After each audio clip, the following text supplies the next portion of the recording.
Deputado, o senhor gostaria de se reinscrever? Sim, eu queria me inscrever. Ok, a gente não tem mais nenhum deputado inscrito, então o senhor tem mais 10 minutos. Muito obrigado. Então, de volta à tribuna agora, no meu segundo tempo de inscrição. Eu não posso deixar de registrar aqui uma informação muito importante, também o meu total apoio, a minha solidariedade à greve sanitária dos servidores do Judiciário. Os servidores do Judiciário estão em greve a partir de hoje. Por quê? Porque o Tribunal de Justiça determinou, a partir do provimento 2566 de 2020, a volta ao trabalho, a volta presencial dos servidores, nos fóruns, nas comarcas. Acontece que, primeiro, que não é possível acontecer isso, porque nós estamos ainda no auge da crise do coronavírus, na crise sanitária no estado de São Paulo, que é o estado que mais mata, é o estado que tem o maior número de contaminados. A situação do estado de São Paulo é muito grave. São quase 20 mil pessoas já morreram no estado de São Paulo. Morrem por dia aproximadamente 350 pessoas.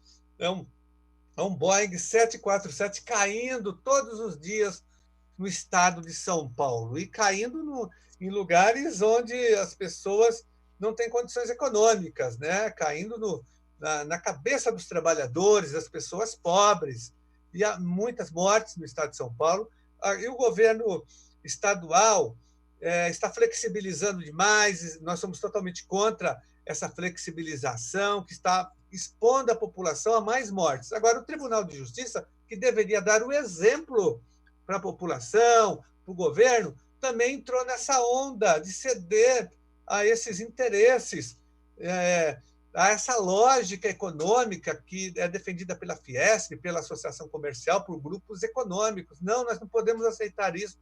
O Tribunal de Justiça não pode dar um péssimo exemplo nesse sentido. Então, os servidores não querem morrer, logicamente, então eles não voltam. Eles fizeram uma assembleia na semana passada e decidiram pela greve. É uma greve diferente, uma greve sanitária, porque eles continuam trabalhando casa, remotamente, sem nenhum prejuízo para a população. A população continua sendo atendida, porém, os trabalhadores não podem ser expostos, não só eles, como a população também, porque esses servidores utilizam, em geral, o transporte público para acessar os fóruns, usam o metrô, trens, os ônibus superlotados, um transporte precarizado e superlotado, sem nenhum controle, né, que são bombas biológicas em todo o estado, em várias regiões. Então, haverá uma forte contaminação.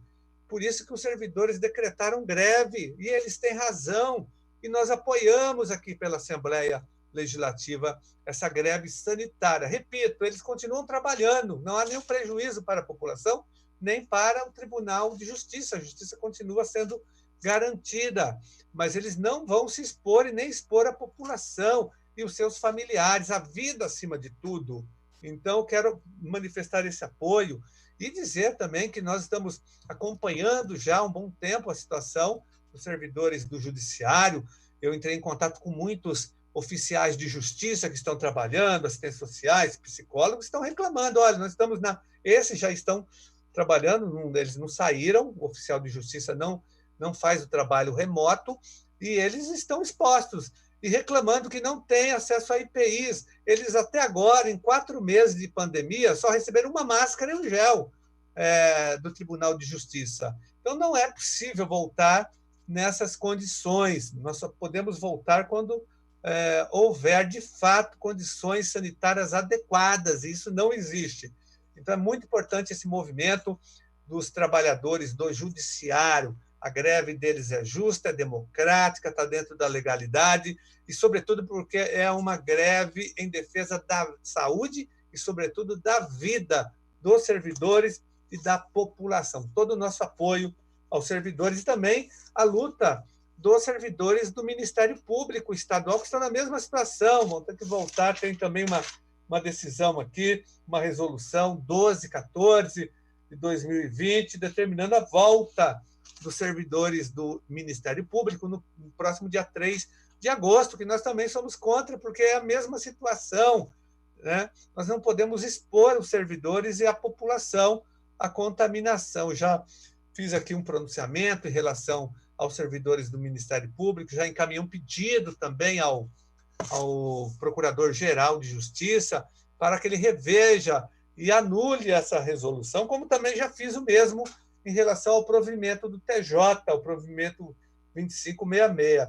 E termino essa primeira fase da minha intervenção fazendo um apelo ao presidente do Tribunal de Justiça para que ele revogue, então, anule essa decisão expressa no provimento 2566/2020, que determina a volta ao trabalho presencial, mesmo que parcial, dos trabalhadores do Judiciário, e o mesmo para o Ministério Público, que revogue a Resolução 1214 de 2020, que determina a volta ao trabalho presencial no próximo dia 3 de agosto. Então, fica aqui o nosso pedido, já fiz isso oficialmente aqui pela Assembleia Legislativa e faço mais uma vez agora na tribuna da Assembleia Legislativa, né?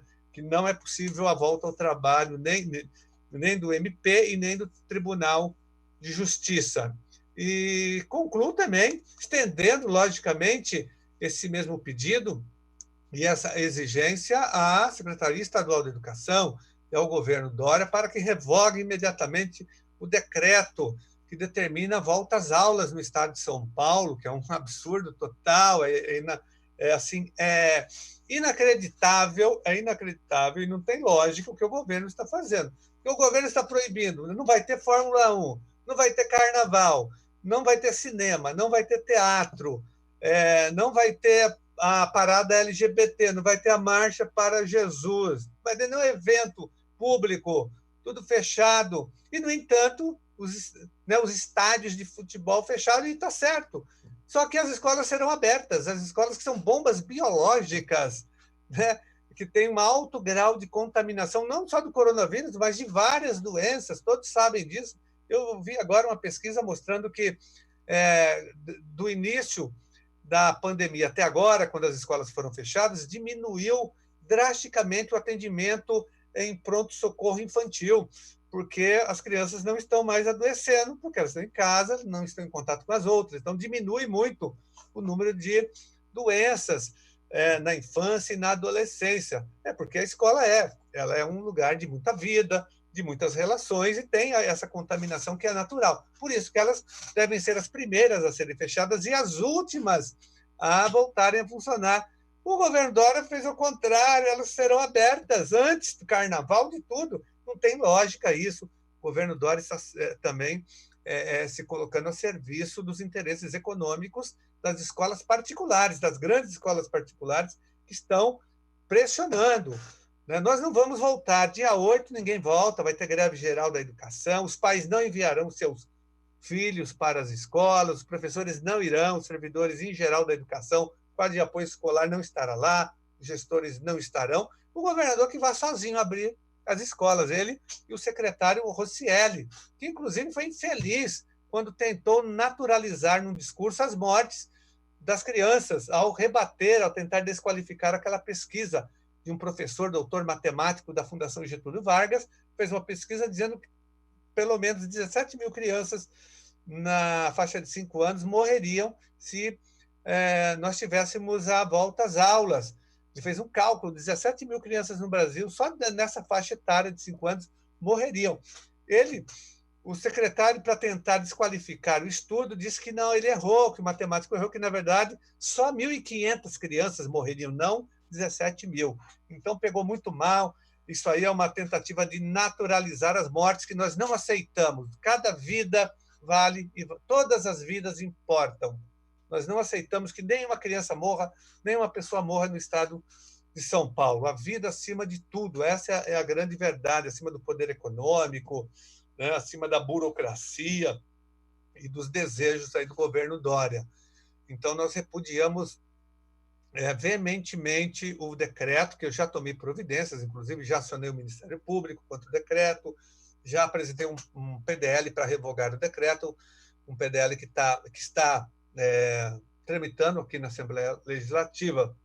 Não haverá volta às aulas. E termina a minha fala de hoje ainda exigindo que o governo crie condições para pagar os 35 mil professores eventuais, temporários e categoria O que estão sem salários. 4 meses, 35 mil professores abandonados pelo governo Dória e pelo secretário Para concluir, Rossielli. Nada deputado. foi feito por esses professores. Então, exigimos que eles recebam imediatamente os seus salários, os seus proventos. Muito obrigado.